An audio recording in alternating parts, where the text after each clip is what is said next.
Salut les amis de la brique, j'espère que vous allez bien. On se retrouve aujourd'hui le 7 décembre pour voir ce qu'il se cache dans la porte numéro 7. Et c'est parti. On va passer au jour numéro 7 du Lego City. Et là, bon, ça aussi, c'est de nouveau des choses qu'on a souvent. Vous allez vite voir ce que c'est. C'est pas le piano, on l'a déjà eu.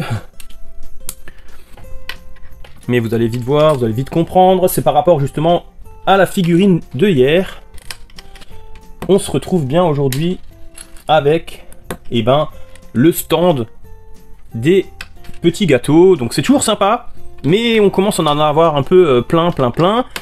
Donc je vous avoue que ce stand, malheureusement, je pense qu'il va finir en vrac, comme d'habitude. Alors, j'ai pas compris pourquoi ils ont mis un peu de bleu au-dessus. On dirait presque un gyrophare de police. C'est un peu bizarre, la finition au-dessus est un peu bizarre. Voilà, je pense que ça, pour moi, ça va finir en vrac. Parce que j'en ai déjà plein. Et je pense justement peut-être à la limite un jour utiliser toutes les pièces pour en faire quelque chose de plus grand. Donc ça part en vrac. Les amis, on se retrouve le jour numéro 7. Là, par contre, pour le coup, on se retrouve avec un vaisseau qu'on a déjà vu plusieurs fois. Malheureusement, dans les calendriers, c'est bien sûr... je me trompe pas, hein, je n'y connais plus des masses, mais je vais pas me tromper. Je crois que c'est le Faucon Millennium. Bon, on commence à en avoir un peu beaucoup de ces Faucons Millennium là. Pardon? C'est pas ça. Ah, bien sûr, je sais.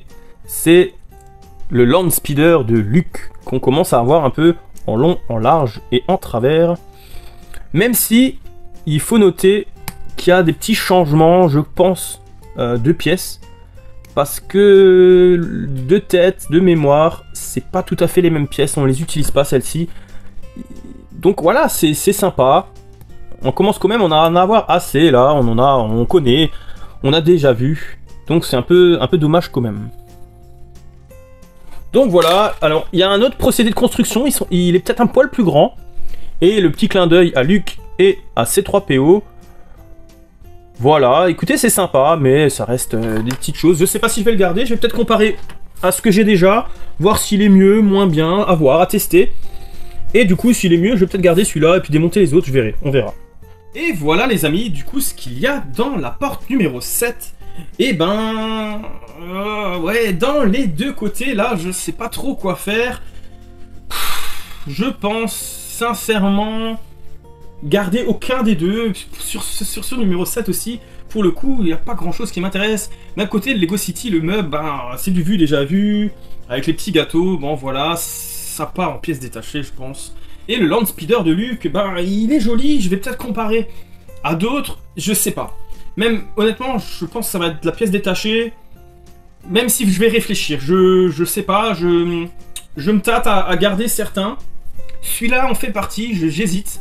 Autant les trois autres vaisseaux qu'on a eu jusqu'à maintenant, que vous voyez, je vais garder aucun des trois derniers, juste le premier.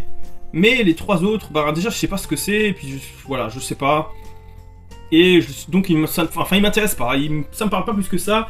Le Land Speeder, c'est plus ma génération Star Wars à moi, donc je le préfère, et à voir s'il est mieux que l'ancien. Je pense en taille déjà, oui. Et ceux-là, comme dit, je vais certainement les mettre en pièces détachées, comme j'avais dit auparavant. Et voilà, j'ai pas grand chose de plus à dire, hein. C'est pas le meilleur jour du calendrier, ni chez l'un ni chez l'autre. En tout cas, si cette vidéo vous a plu, n'hésitez pas à liker, partager, commenter, et encore, comme d'habitude, vous abonner si c'est pas déjà fait. Et sur ce, je vous dis à demain pour voir ce qu'il se cache derrière la vignette numéro 8. Allez les amis, ciao ciao!